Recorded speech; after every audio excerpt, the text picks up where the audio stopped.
Hello, hello. MV's coming in, he said. Brace myself. So, getting ready to continue the Howie Shanks Bingo League. Looks like we've got a really good pace going on. I had some free time, got an hour or so here today. Thought I'd come on and do a game. We're all the way through April 25th of our simulated season. And things are moving along nicely. So, we got most teams here with 12 ish, 13 games played. One team, Badlands, only played 11. So, a couple weeks worth of baseball under our belt. So, we can start seeing the batting leaders and league leaders in different categories taking shape. I have put out an updated file, and I know MV acknowledged that, where we're pretty much just sharing the BBX files, and I think that makes sense because as we go a little bit longer, we're going to have just so many, I guess, BBX files in there. But every once in a while, when we get some manager changes to make sure that Beatles and MV and I are all on the same page and different things, at least that can be kind of a new starting point. So I know Rob's team's got, I've updated his team abbreviation, and we've got his manager file that he just made available downloaded. So I've also included all of the games played through 425, so I'm ready to go.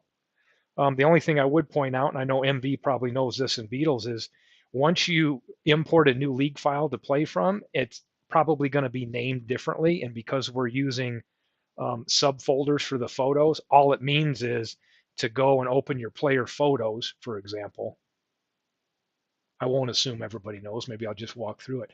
Go into your sports folder, baseball, and look at your player photos, and you'll see you'll have all of these subfolders. That means maybe you just have to take them out of whatever one you have and just copy them and paste them over to that new league file that you imported, because we've got the box check to create a subfolder for photos. And if you get ready to play with the new file and you can't see photos, that's why.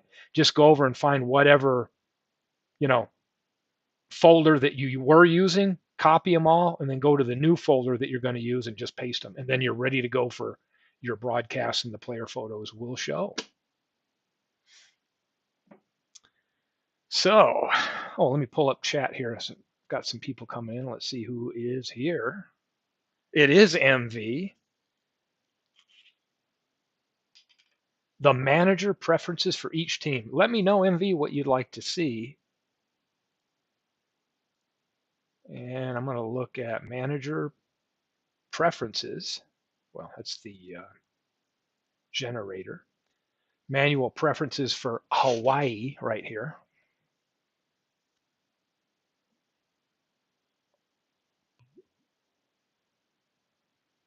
And let me know specifically what you think we ought to look at, just to double check. I would like to point one thing out. Some say allow GM to make roster changes. Ah, interesting. Let me see. Oh, so this one's blanked out. Okay. I'm blanked out.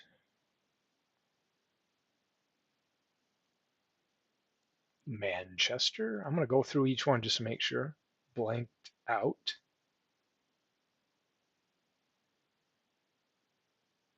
Okay, not an option for you. Although I do see that some people have chosen they have occasionally sub for players on pace to exceed real life usage. And that means that you're giving, if this is checked, this would give it ability. Let's say it's going to do the math, right? If this player should play maybe every 3 or 4 games and it sees a game, it's going to override your decision if this occasionally sub for players on pace to exceed real life usage is there.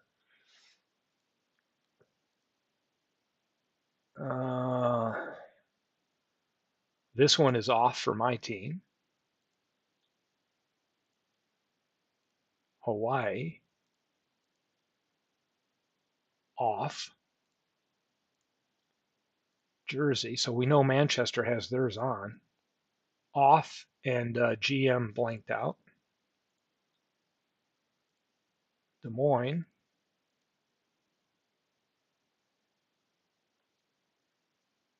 blanked out. Yeah, MV, tell me, what am I missing? Main manager page.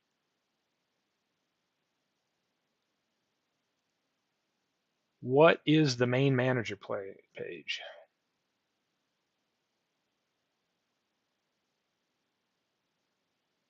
Right here? Yeah, I don't know what I might be missing.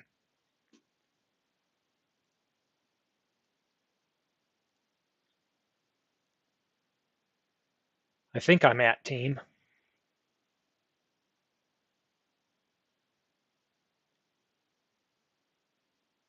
And if you're talking this,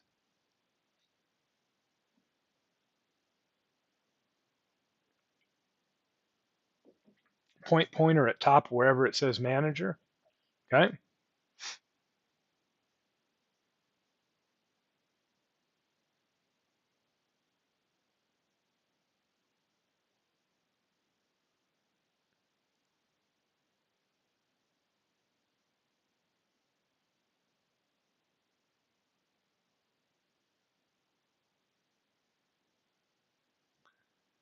So this is checked. Yeah. Subject to league rule, but we have a league rule that overrides it.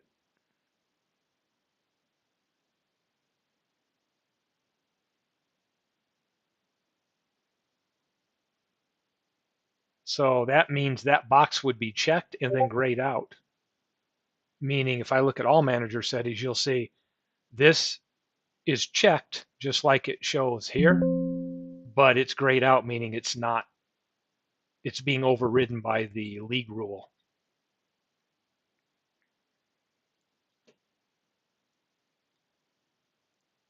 See Mudville. Theirs should be checked. So we look at all their settings. It is checked but grayed out, meaning it's not in effect. However, when they put this on right here, that is then giving it permission to apply changes only if it's on pay, if its pace starts exceeding its real life usage. So this command here, which I noticed MV has his on and Mudville has theirs on, this is where you're going to see the GM get involved, even though the other settings should keep it from getting involved. Hopefully this is explaining where you're headed, MV, if I think I understand it. So let's see which teams might have that going on. Cleveland should have the box checked. It is, but they're not occasionally subbing. North Sound, they're not doing it. Badlands, not doing it. Arlington not doing it. So the only two teams that could expect the computer manager to get in and make an alteration to their lineup would be the two teams, Manchester, who has occasionally sub on, giving permission to the CM, and Mudville. If I'm understanding what you wanted me to look into, MV, so let me know if I'm missing the target, because right here, occasionally sub. Um, you're basically saying, so then we can go over here. Let's take a look at usage, and you'll start looking at the pace. So right here, the manager, if you have that checked, it's going to give it permission to take a look at these players that are already over 100%. Like look here, we've got pace percentage showing right here. Yeah, let me know what the target is, but if the issue is somebody is seeing um, the computer manager do some things that they don't think, to me, Mudville and Manchester have checked boxes that would allow the computer to take a look at this pacing and make an adjustment or sit a player or replace them if that percentage is starting to exceed their real play pace, not place, pace. So if you're worried about this, let me do the manager. If anybody, go to team, any team. If you're worried that this shows a check, don't be, because that's the check mark that's grayed out. This won't really amount to anything.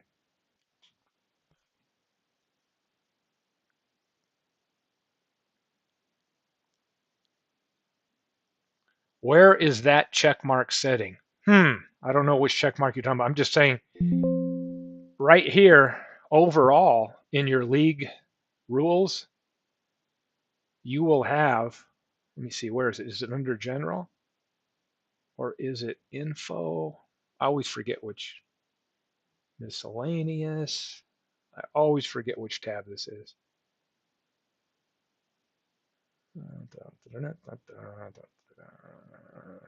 Oh my gosh. Roster. So right here, if we click this, this would allow the computer manager to make changes. That's why it's always subject to this league override. We don't have that ability turned on. So that should keep the manager from trying to make its own roster moves and full GM control, because we don't want that. We want your lineups to stick. However, and for, let's pull Rob's team up so he can see. Rob's will be fine because he only has sub for your tired catchers. So the only thing that you would be expecting, Rob, um, well, here's a good point. Well, we should all expect this. Sub for tired catchers and other players requiring rest days. So if this is checked, you're telling the computer that they can do that. So sometimes we may not pay attention to saying catchers, because what will happen is, if, let's say you have somebody that played, I don't know, 100 real life games at second base, right? And they're on pace to hit 140. There's going to be a realistic rest, or they don't have like a full season's worth of stats. They're going to, honestly, sometimes I just view this as catchers. This is also other positional players. But so occasionally you might see a tweak to your lineup if, let's pull one of these up and take a look. Sometimes on catchers, let's go to Manchester. Let's look at one of their catchers here. Here is Josh Gibson. You can see that he's played 2 consecutive days, which is great. There's probably, I'm trying to think where I can see on pace for, so you can, so his pace is a little high. So probably after so many, depending on how many games they've started, I used to be able to see this pretty clearly. He did 140, 124 games at catcher. So I'm going to bet he could probably play, I don't know, 10, 11, 12, 13 before the game's going to consider that he would need a day off at catcher. A lot of that, how many days they can go consecutive, is based on how many they really played. And this will track it right here.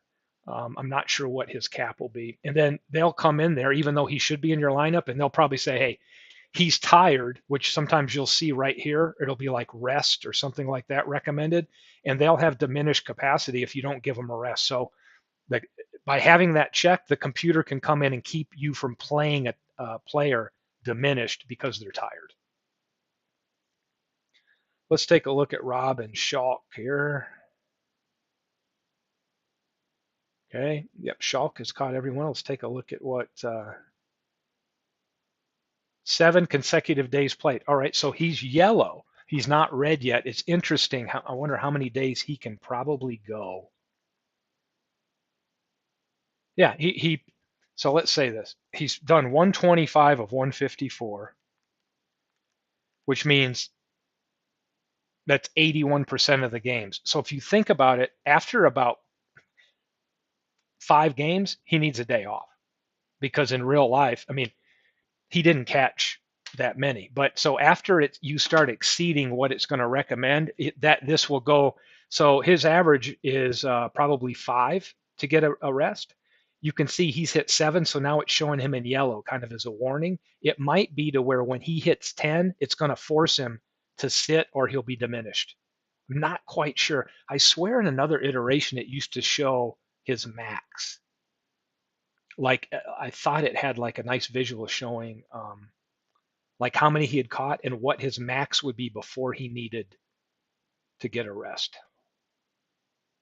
But that doesn't seem to be staring me in the face, so maybe that's changed. But yeah, so now he's at 7. He's probably will need a rest here now and then. And if you and say if we look at Rob's settings, sub for tired catcher. So the computer manager should take care of you, Rob. Definitely, I'm thinking once. it sees him like right when he would go to red, it would sub him for that game and give him that day's rest to reset all that consecutive games caught. Yeah, let's take a look at that. So here we have somebody that's overachieving because he's in a different universe, so to speak. So let's take a, oh, look at this. Here we go. This is a warning. So it's catcher warning. That's why it's yellow right here. Now, the next one would be red and it would say like rest. And that's when the computer would force rest them because they would have a diminished impact. Let's take a look at Ray Schalk here. And wow, he does have three. Here's one thing I love about this game. I can go to his game logs. Let's go find out where those home runs. He hit two in one game against Arlington, and then I can just click and go look at the box. Oh, I'm on film. Let's go to the complete. Let's take a look at that. Looks like on this date, Des Moines put a whooping on Arlington. And Ray Schalk, the number 9 hitter, unloaded with 2 home runs. Boiler Yard is deep on the bench, yeah. So, with Schalk, to me, he's probably going to get to go, I would say, 8 or 9 games. And then he'd have to sit one and Boiler Yard would come in. Josh Gibson, probably similar, but it looks to me like did Gibson, let's go take a look. Gibson's only caught 2 consecutive days, which meant he probably had a rest. So let's take a look at Gibson, and I can go over here and look at his usage. Well, how about game logs? It's a better view.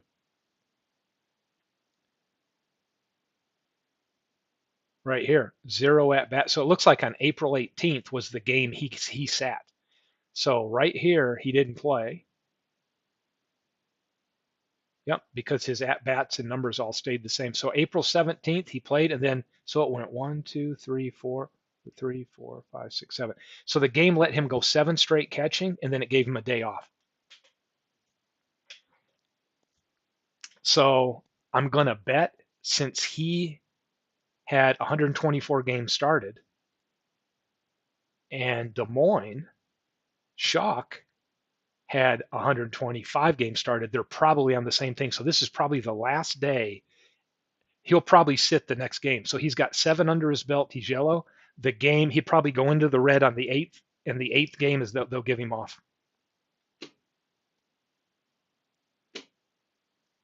One nice thing about this league and doing this is it's getting me back into some of these game features I have not even paid attention to or dug into or fully understood in a long time.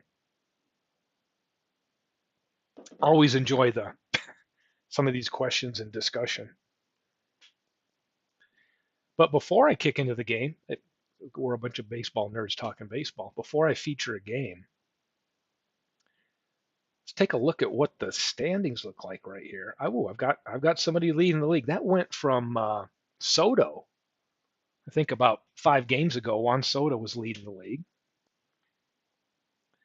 Home runs.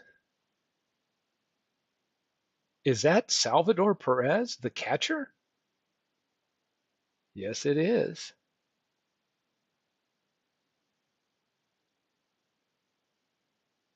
Willie Mays up there.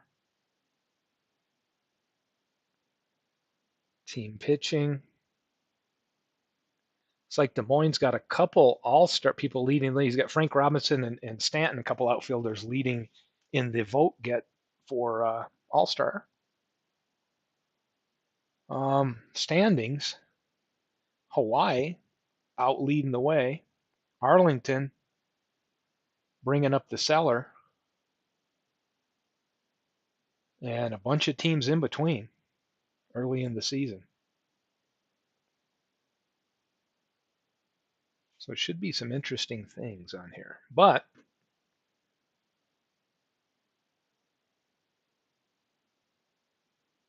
let's check out the game versus Arlington. Is that the one coming up? I thought about that one. I think Arlington is at Mudville. I thought I might play that one.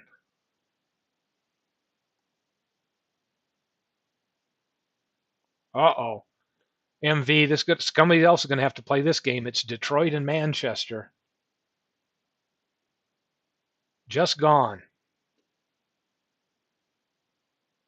It was played at Arlington. So I go back a date, 24th. Would it be this one on the 23rd?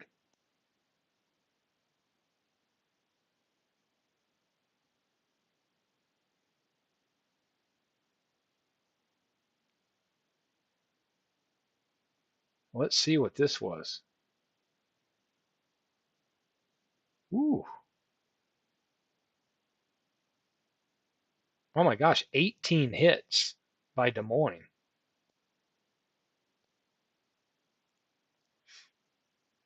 Let's take a look at this one.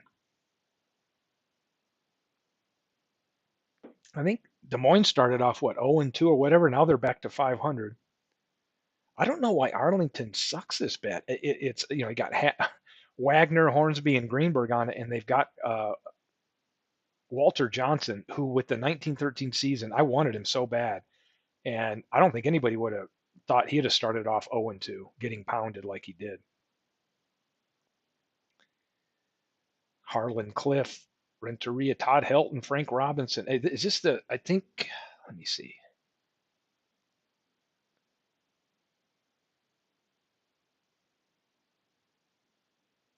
No pitching for Arlington. Bad bullpen. Yeah, good point. Now they've got Vita Blue. Yeah, let's take a look at Harlan Clift and see what. Let's take a look at your team. I'll get started here in about 5 minutes. I like digging around some of these to look at what I call the best telltale sign, since we're bringing people from a universe where their era mattered and bringing them into be able to compare them across eras. One of the best thing is OPS plus. So if we look at Des Moines, let's take a look at how we're doing in replay stats here at bats. So Harlan Cliff's leadoff hitter. Let's take a look at what he put up in real. So real, he's a 302 hitter for real. Yeah, he's above average. 100 would be average, meaning he's 140 OPS plus, but he's only performing at a 56 in the replay. So still early, you know, but it will be fun kind of week by as we get a week stats under our belts and stuff to kind of see how the players are doing in the league and who are your best on base percentage people. Todd Helton, these guys are over 400. Frank Robinson, is this 1962? Yes. So when I got 62 in our first little trial run, I chose Willie Mays, but I almost took Robinson because this 62 season with him in left field is a great one. Look at it, 182 OPS plus. Yeah, and you're probably like me in some situations. You probably might be missing a true leadoff hitter. Let's look at real stats. On base percentage for real. Well, yeah, he should be. I mean, I can see why I'd have him up there. He's 424 on base in real life, so maybe he just is in a slump. Let's take a look at MV's team because I like to look at his team and find ways I can rib him a little bit. All in fun. Oh, this is Beatles team. Let's take a look at Beatles team. So here's look at replay stats. Let's see how this powerful lineup is doing. Give me the replay stats. So he's got his Ty Cobb, Pop Lloyd, Willie Keeler, all there, Babe Ruth and Foster. All he's figured out a way to get them all in the lineup.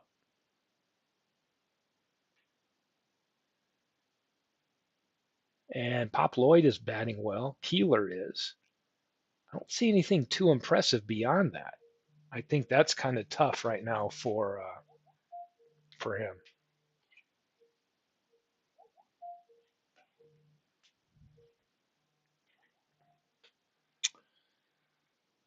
Jimmy Fox, maybe underperforming Babe Ruth, so that'll be something to watch.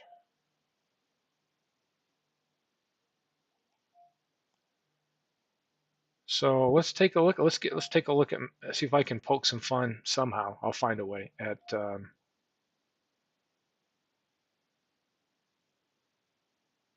this team because the mad scientist known as MV has done a lot of deep research into how to set this lineup. The lineup of in threes, and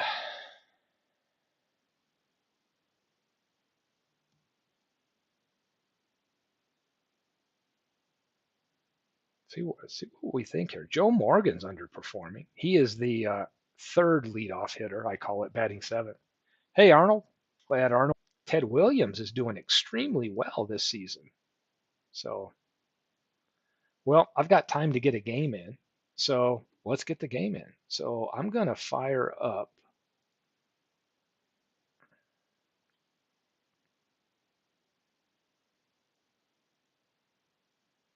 this Arlington and Mudville game. Mudville's using PNC Park as their I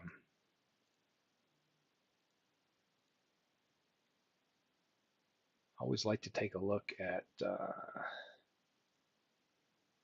yeah, Weedman's good. I was just kind of double check when the computer, are they picking the right guy and not starting somebody that's already pitched in the last couple of days? Um, always makes me feel good. So welcome to PNC Park. This is the home park for the Mudville Nines. And we have the Arlington Sharks, kind of the cellar dweller here in this league at 3-10, taking on Mudville in Mudville, 6-7. And we've got Leon Day. I think I've seen him one time this year, Negro League pickup. This was a draft pickup by Beatles for his team.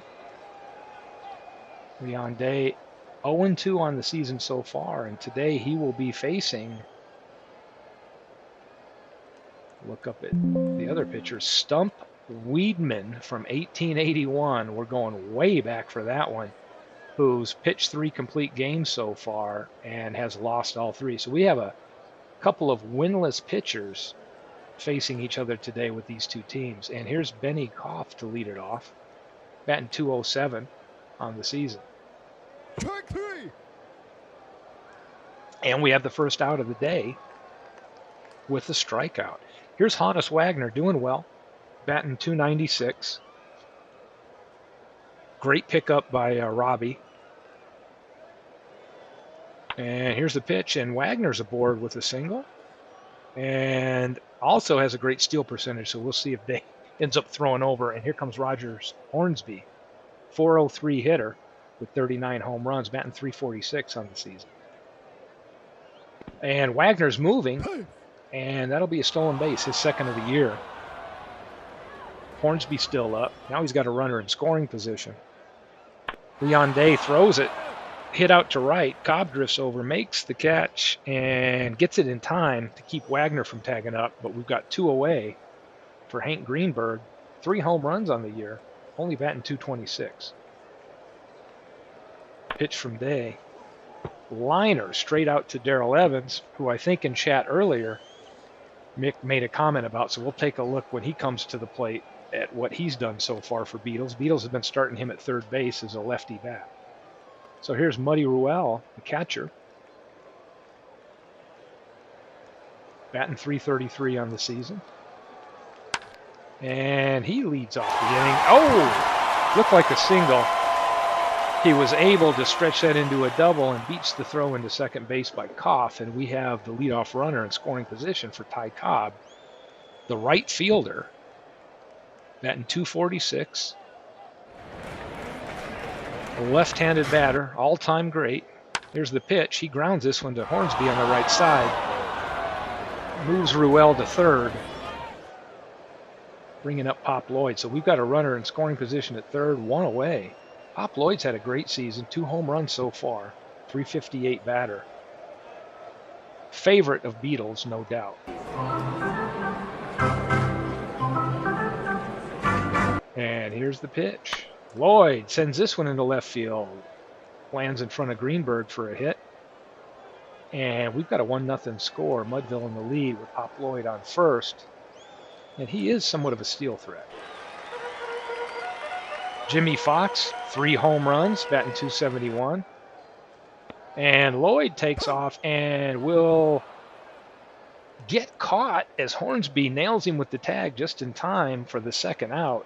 Some aggressive base running. I know Beatles likes some small ball and speed on his team, but that time it didn't pay off. So here's Jimmy Fox with 2 away.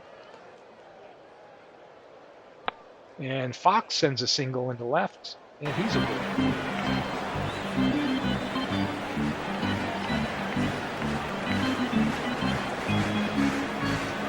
And I will say, again, Ruel's leading off as DH, but Cobb, Lloyd, Fox, Ruth, Foster, tough batting lineup to face.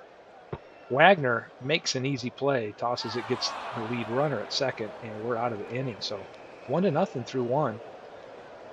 Here's Dave Orr, first baseman for Arlington.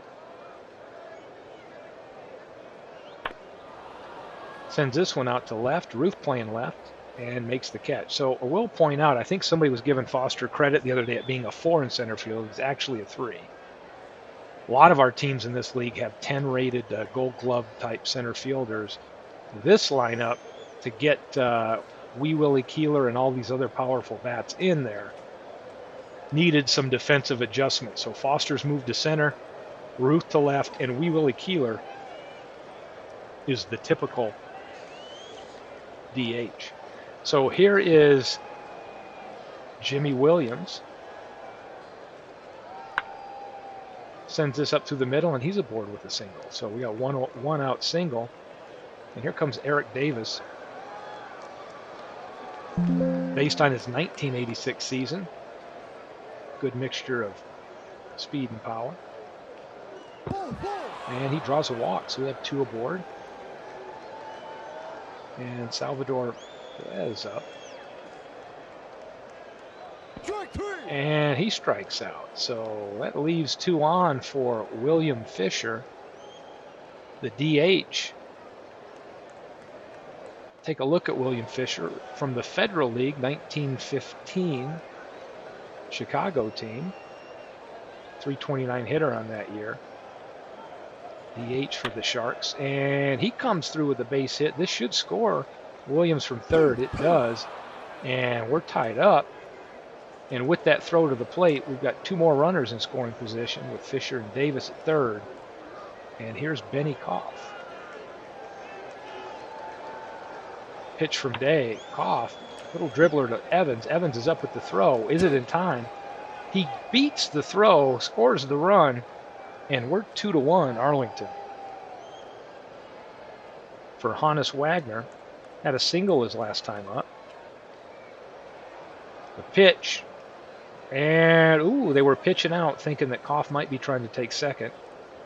Nothing going. And this one's popped up in the infield. Should be an easy play for Evans or Lloyd. Somebody's going to get under it.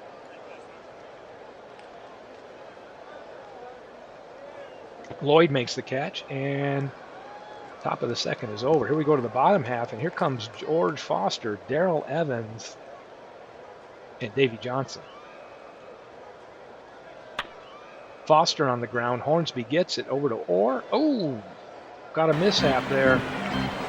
Foster ends up at second as we have a throwing error from Hornsby. Threw that one over Orr's head. Ends up in the dugout, and Foster takes second on the error.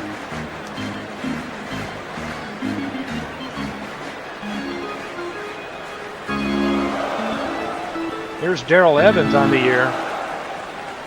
133 hitter, but 4 of his 6 hits are home runs. So it's all power or nothing. Here's the pitch from Weedman. Stumpy. And over to Hornsby, who makes the throw to Orr in time. Got 1 away. That brings up Davey Johnson. Pitch. Johnson out to right field. Might be deep enough to score Foster. He's tagging. Throw to the plate, and he just beats it. Safe, and we've got a 2-2 game. Yadier Molina, 282 hitter, actually batting better in the replay than he did in real life. And he It's grounder to Wagner. Wagner up with the throw and makes the play. But we're out of the inning. So after 2, 2-2 ball game. Roger Hornsby flew out his last time up. And he strikes out. Hank Greenberg, line to third. Only batting .222 on the season, and he strikes out. So it looks like Leon Day is settling in, finding some rhythm. Dave Orr. And he strikes out. So it's like Leon Days woke up, and we have a 2-2 game still. So here's Muddy Ruel batting, playing DH and batting in the leadoff spot for Wee Willie Keeler, who in my gut tells me the computer manager probably gave him some rest because Keeler, I think, had started every game and probably needed a day off. I think he has less than 500 at-bats on the season. Here's Muddy Ruel, steps in, and he sends a signal into right field, and he legs this out for a double, and he is aboard. So we take a look at Muddy Ruel on the season.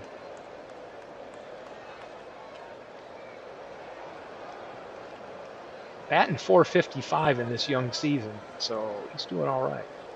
Maybe the computer manager knew exactly who to replace for him. Oh, nice, yeah. Mick, I did the same thing. Yeah, you should. It has to look horrible at 240p. So here's Ty Cobb, grounded out his last time up. Pitch. Cobb lays a bunt down. He's going to move the runner over. Small ball, Beatles style for sure. And one away. Puts Ruel at third, and Pop Lloyd steps up.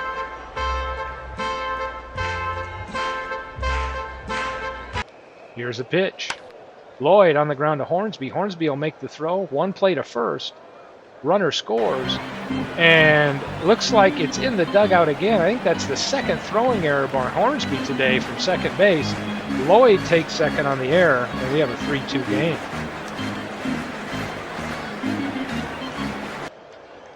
Here's a pitch to Jimmy Fox. Fox hammers this one out to center.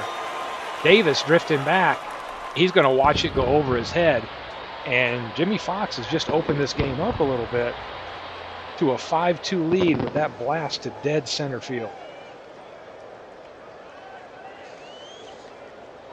And here steps Babe Ruth, 216 on the year. Has to be disappointing for Beatles. 2 home runs, though.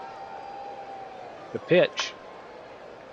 It's like this one's going to be fouled off. Hornsby's making a crazy run for this, and that's out of bounds. It seemed odd to have the second baseman coming over, so I'm going to look at my park layout and see. Right field, first base, second. All right. Just making sure everything looks good here. Pitch to Ruth. Ruth sends this back up the middle, and he legs that out into a double. Some of these look like easy singles and aggressive base running. He was able to get a double out of that. Catches the outfielder napping a little bit, and inning is still alive. It's George Foster. Williams at third makes the throw over, gets the out, and that'll bring up Darrell Evans with 4 home runs on the year. And Ruth in scoring position. Grounder to Hornsby. Hornsby's had a difficult time today, but he makes this play easily and gets out of the inning. So through 3, 5-2. Jimmy Williams, based on 1902. 280 on the year. Third baseman. Ball set deep out at left. Ruth slides over to his left and makes the catch. And we've got one away. And here's Eric Davis. And that's a strikeout. 2 away for Salvador Perez. The pitch. And he sends this one down the line. Looks like it's ruled fair. Ruth chasing it down in the corner. Perez is in with a stand-up double for William Fisher, who singled to right his last time up. The pitch to Fisher on the ground. Davey Johnson, great range, makes the play, but wait a minute. He's safe. That's an E4. It looks like Johnson threw it in the dirt. We've had some trouble at second base on both sides today. Fisher, safe at first, run scores. We had a 5-3 game. Benny Koff, straight out to Ruth, who's waiting for it, puts it away, and we're headed to the bottom of the fourth, 5-3. We've got 3 errors in this game already. Not the cleanest played game so far. Davy Johnson on the ground. Williams up, makes the throw, one away. Molina grounded out his last time up. Pitch, back up the middle. Hornsby gets it over to first, and there's 2. So Muddy Ruel today, 2 for 2. He's had 2 doubles. Batting .455 on the year. Last-minute replacement to give normal leadoff hitter Wee Willie Keeler a day off, and he's really come through. The pitch. This one's high up, down the left field line. I don't know if this is going to get out of the stands or going to stay in for Williams. Williams has room, makes the catch, and that'll end the inning.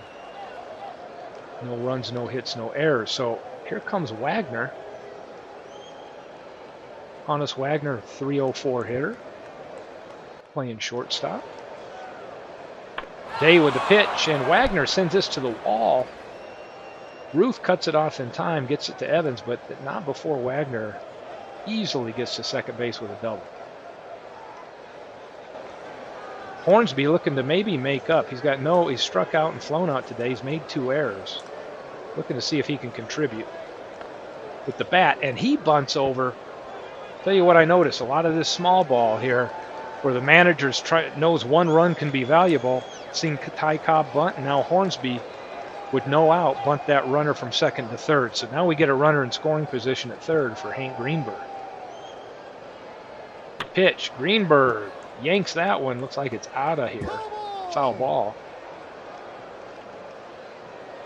Pitch to Greenberg, and he sends this one down the left field line, and guess what? He parks it. And that is a home run, and the game is tied. Arlington coming through with a big hit in a clutch moment, and we got a 5-5 ball game. Here's Dave Orr, first baseman for the Sharks. Lloyd with great range comes in on it, grabs it, makes the throw to first in time. Jimmy Williams has a single on the day, third baseman. Sends it to, Darrell Evans. Thought that might be going into left field. He leaped up and snagged it. Made the play at third. Great play. Ends the inning. 2 runs, 2 hits, though, and we're tied up. 5-5. Ty Cobb bunted. Sack gave himself up to move the run the last time up. I know at 2:41, Beatles would expect maybe a little bit more out of Ty Cobb's slow start.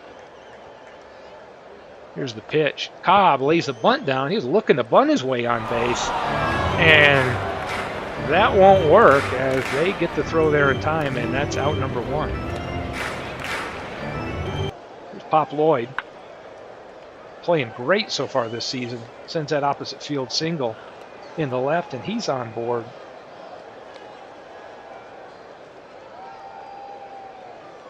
Jimmy Fox. Hit a 2-run homer his last time up, and he singled.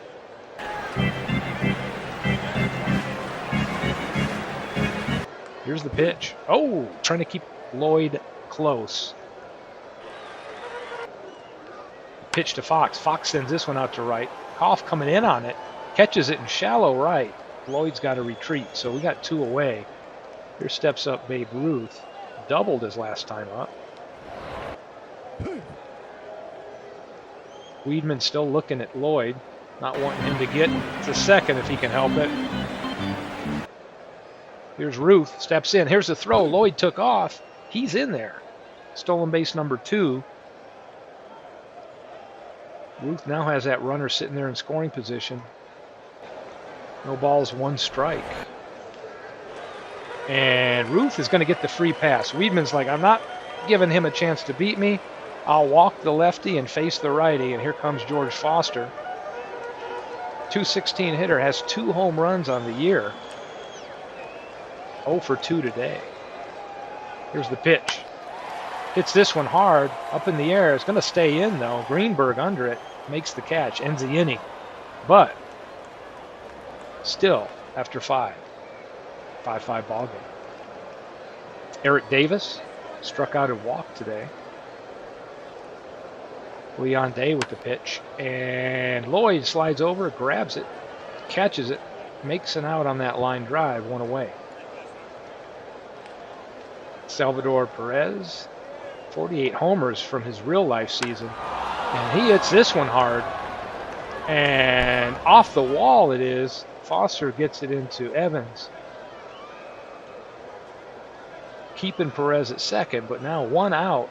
Runner in scoring position for William Fisher. Reached on throwing error last time up. Has a single already. The pitch to Fisher. Fisher sends this out to Ruth. Ruth moves over, makes the catch. Perez will hold, and that's 2 away for leadoff hitter Benny Koff. There's a pitch from Day. Liner straight to Davy Johnson. Moved about an inch, caught it, and we are through 5.5. So looks like a heck of a tight game here. Who knows what's going to happen? Maybe we get extra innings. So here's Darrell Evans. It's power or nothing with him, but I guess what? A little bit of something else. He gets a single.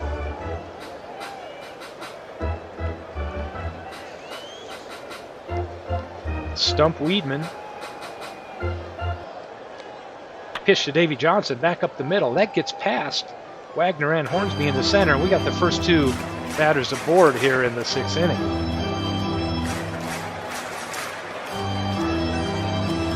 Yadier Molina.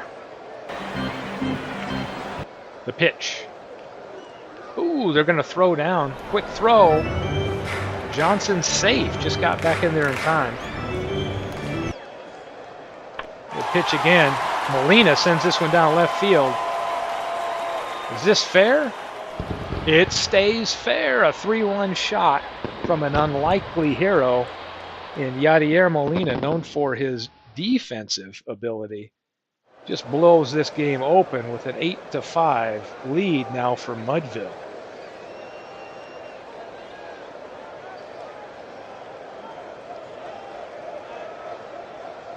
Muddy Ruel lines it to Williams at third. He gets the first out of the inning, and here comes Ty Cobb. Cobb lines this one into right field. He's aboard with a hit. We'll keep an eye on Weedman here. Nowhere near what he can throw in a game. He's only thrown 77 pitches, but he's given up 8 runs.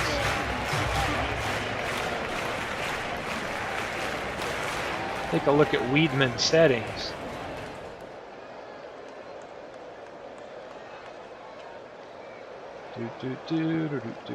Has no special settings on how much he can give up and be pulled, which is always an option for a manager to set. Cobb takes off to throw down, and he gets caught stealing. Ty Cobb went for that stolen base, looking to pile extra runs on. Thrown out for the 2nd out of the inning. Here's Pop Lloyd. Lloyd on the ground. Williams up with it in time. And we are through 6. Here's top of the 7th with Honest Wagner. Pitch, and he strikes out. So Hornsby draws a walk.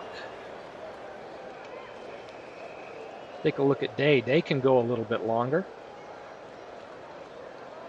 There's Hank Greenberg. Greenberg sends this one back. Back. Ruth grabs it. Hornsby retreats to first for the 2nd out. So Dave Orr, 0 for 3 on the day.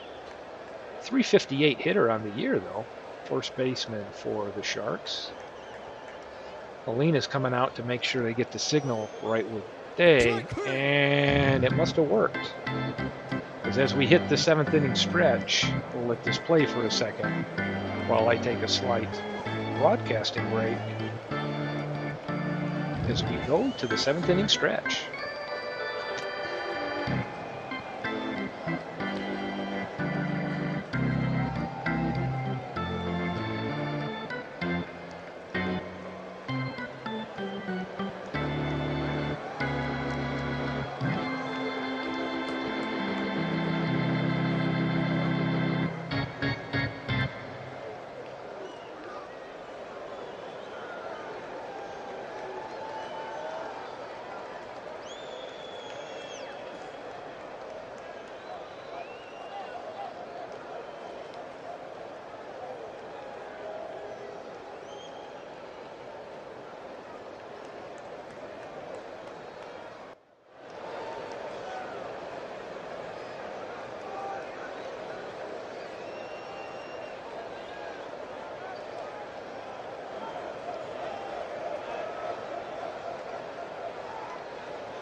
We are now back from commercial break, and here's Jimmy Fox.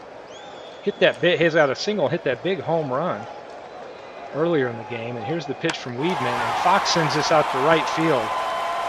Kolf drifts over, makes the catch, one away for Babe Ruth, who's doubled and was intentionally walked his last time at bat. And this time, Weedman gets the best of Ruth, and that's the second out.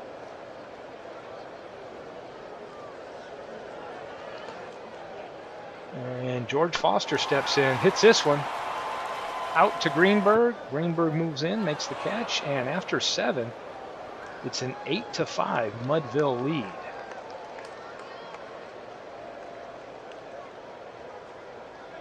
So we got here for Williams. See what 24%. Yeah, he's pretty much great chance right here.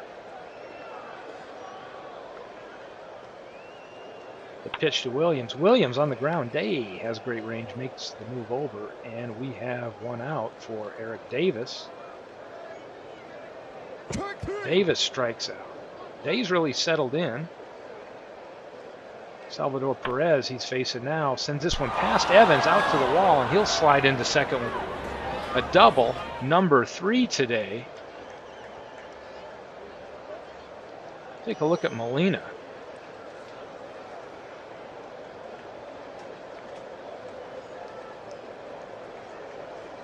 And here's William Fisher.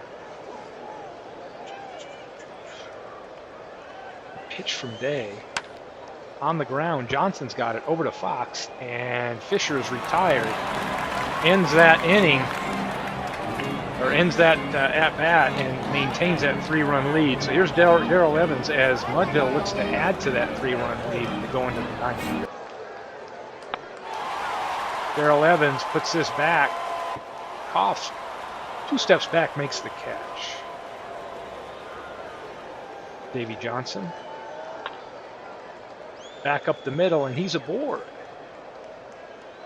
for Yadier Molina, who crushed a 3-run homer, his first of the season, in his last at-bat.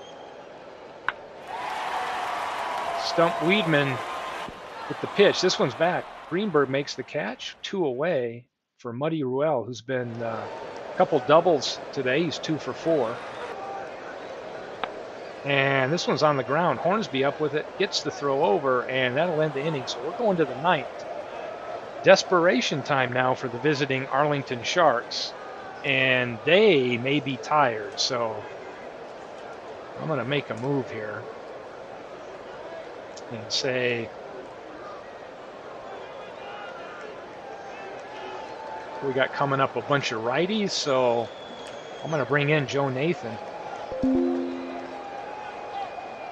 for this team, and let's see what happens. So we got Benny Kolf, probably the best chance right here, facing Joe Nathan. And the pitch, and Nathan gets the best of him. That'll be a strikeout, 1 away. Pitch to Hannes Wagner, who puts this one on the ground. Not sure if that throw is in time, but it's an E6. Looks like the throw pulled Fox off the bag, and Wagner is aboard with Roger Hornsby stepping to the plate. Hornsby in the midst of a 12-game hitting streak.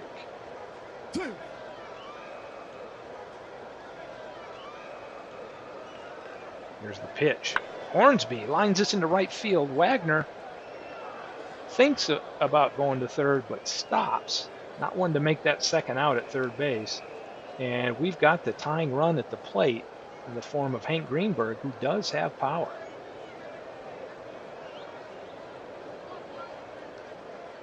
Molina trying to get the sign straight. Here's Joe Nathan. And the pitch, and he gets the better of Greenberg, and now it's up to Dave Orr, righty on righty. Let's see what options we have here.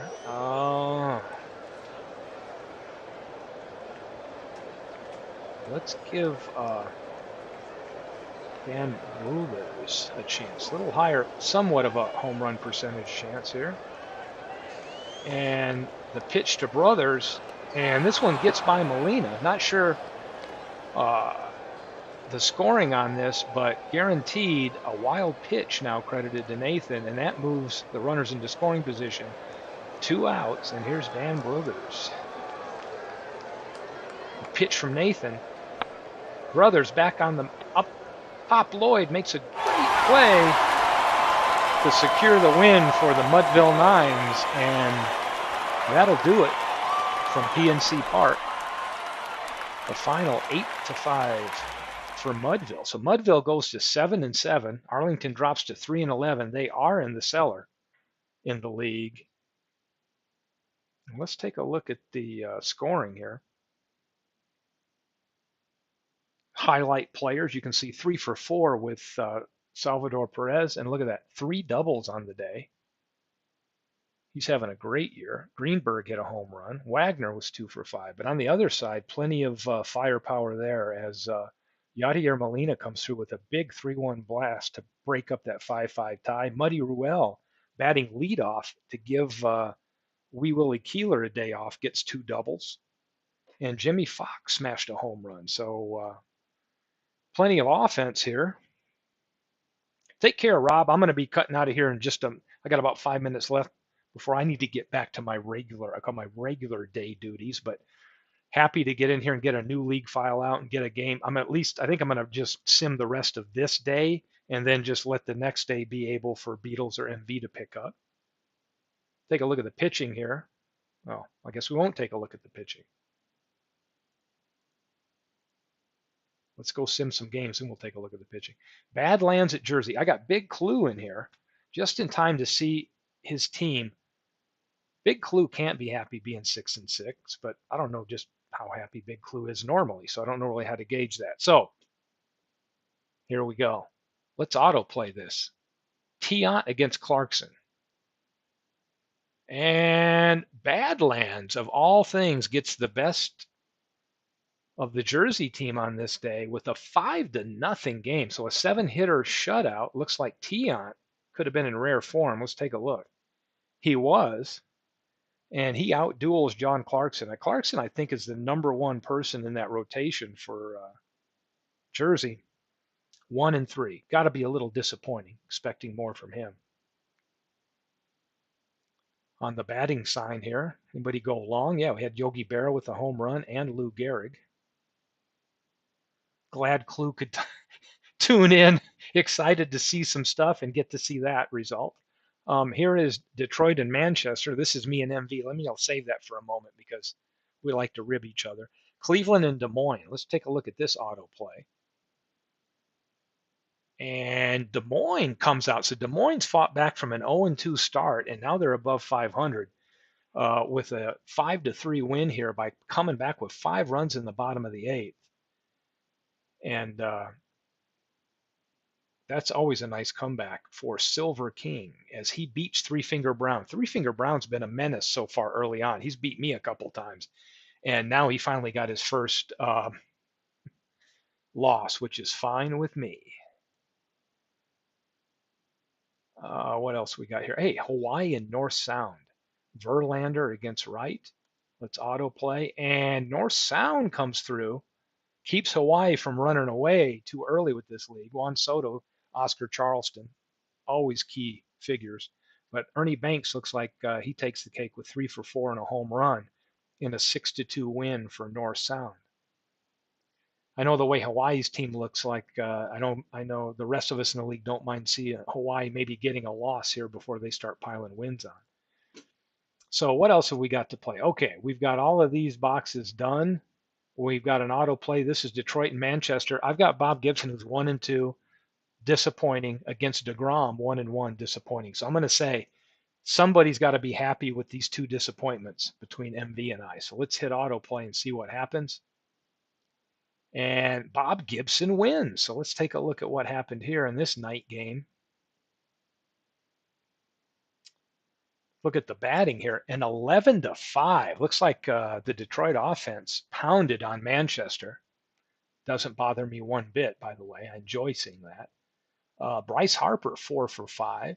McGuire with 4 RBIs and a home run. Bonds with the home run. This game was played at Ebbets Field, which is a hitter-friendly park. and appears to be more friendly to my hitters than to their own team. And that's fine with me too. Take a look at the pitchers. Gibson has been disappointing. Only gives up 2 earned runs this time, doesn't go the distance, but he does get a win. Lucky, lucky. Yeah, MV. I'll take it.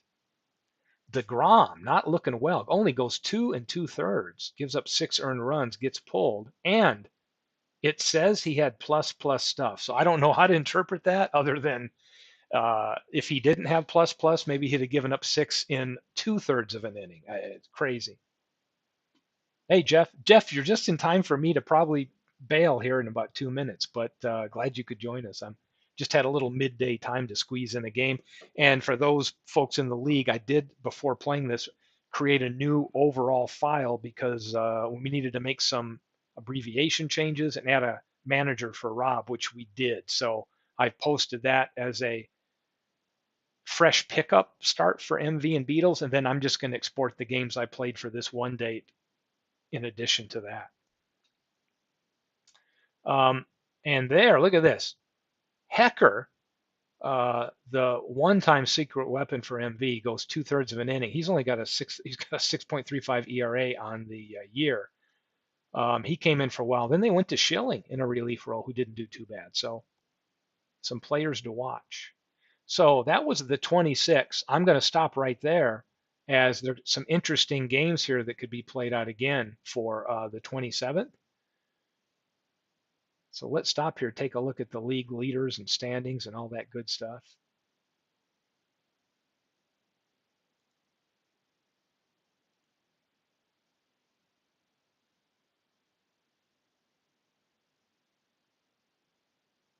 And there we go. Soto back on the lead, batting 400. I love seeing all these kind of league leaders switch. I got Mark McGwire with 19. He said his 6 home run and 19 RBIs, so that's really good. But Salvador Perez tearing it up with 6 home runs. So let me export the games for 4/26.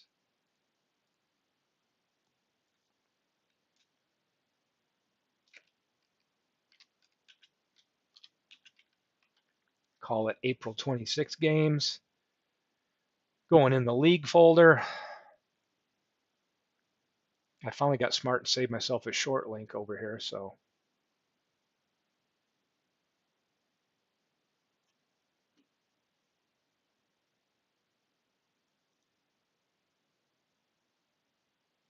I'll copy it and I'm going to drop it in. MV, you're next if you're ready to go.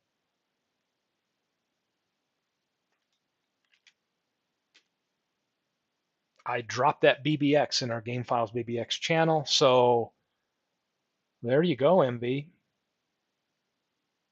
or Beatles, or whoever's next. So glad I could spend some time. I'm coming in on my 2-minute warning here because I do have to bail here at 3 o'clock my time, Mountain Time. But appreciate everybody that hopped in. I know Rob was here earlier. Clue came in. Mick F was here. MV was the first in because he was excited. Jeff Hunter coming in here late. Great. You could be here. Arnold came in to watch some of the action today. So great having you here, and hoping that I can get back in here and do some more games, maybe Sunday. But thought I'd come in here and get at least a day out of the way and have a little bit of fun when I had a chance. So see you down the road.